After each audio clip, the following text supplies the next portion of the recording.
this is Jimmy Lee Sudduth, and he is known for his paintings on plywood. And his early paintings, the ones on the left, are painted with a mixture of mud and molasses. And then he started, at one point he started adding house paint to the mud and molasses to give it a little color. That's where the whites and the greens come from.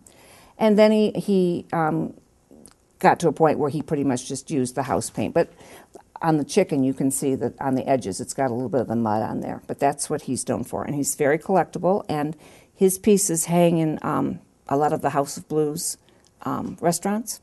They have the largest collection of outsider art in the world, and he is one of their popular people in their collection.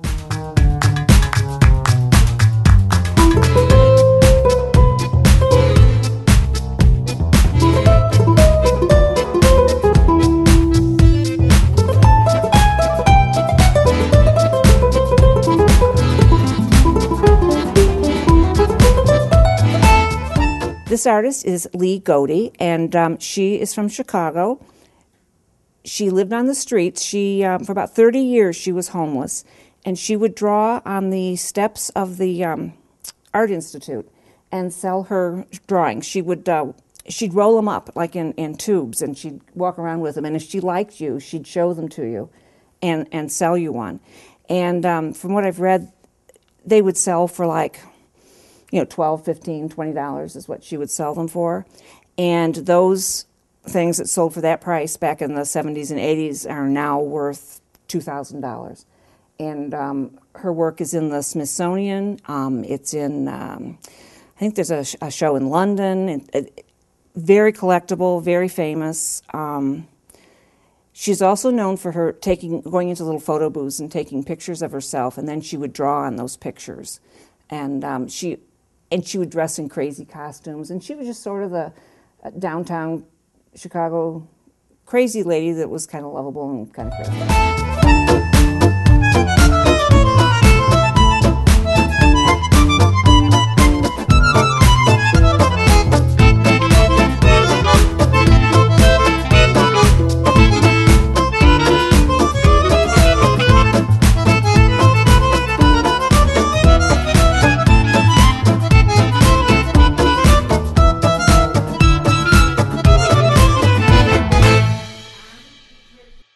This work is by Clayton Smith. He's from Charlevoix. He's has been a local character for a long time. He just had his 99th birthday. He started doing this work, his woodwork, a long time ago. He was a trapper, and he gardened, and he would sell his fruits and vegetables on the side of the road, and he'd sell some of this, his woodworking things. And he just was very driven to do this. He wasn't trained. He did most of his things had to do with nature and animals, because that's what he was involved in. His place was called Smith's Little Acres, and there's a picture of him over there sitting by a Native American statue that he made, and his cabin is in the background. These two fish here were actually made from one log that he and his friend had, and they cut it in half and then made the two fish, and they hung outside on the cabin. In the front here, we've got it says, I found this in the barn. It says "Hi diddle diddle," and there's a cat and the fiddle, and then in the middle we've got the cow jumped over the moon, and then over here the little dog laughed to see such sport, and then apparently the dish and the spoon ran away. But he just has an interesting sense of humor, just an interesting way of looking at things, and his place is just a treasure, and he's just amazing, his talent.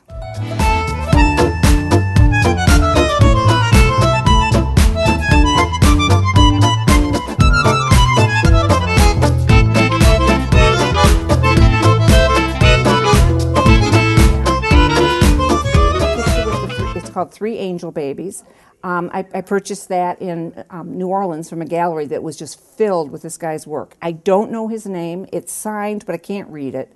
And he's not anybody with any fame or anything, but it just makes me happy. It's just a really nice piece.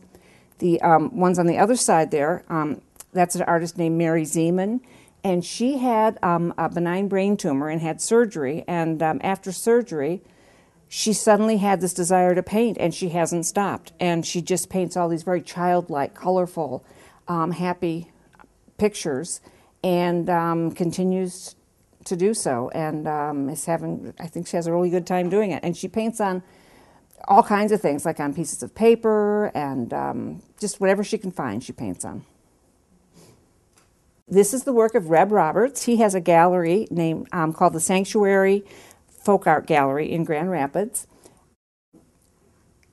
His place is filled floor to ceiling with his work.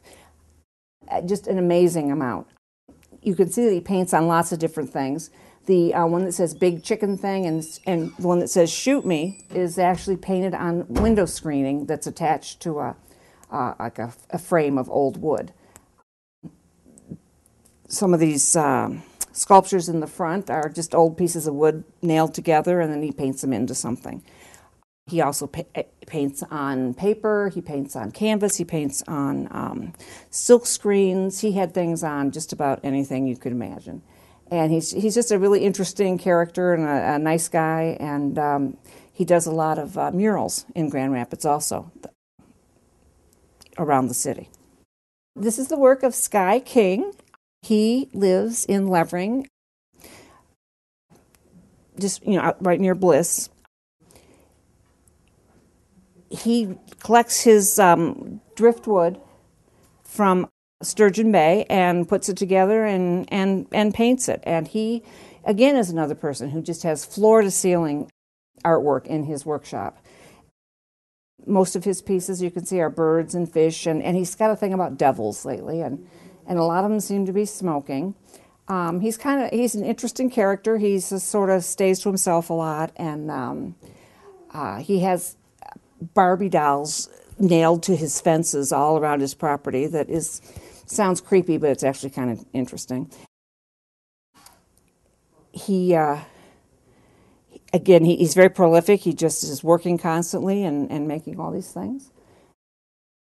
He's a real interesting guy. This is this part of the show is about the Heidelberg Project, which is a Detroit-based community organization that a man named Tyree Guyton started about 27 years ago to kind of bring some life back to his old neighborhood. And he paints the houses, he paints the streets. There's a lot, in one of the empty lots is filled with just vacuum cleaners. He has fences that have shoes tied to them. He has one house it's covered with old record albums.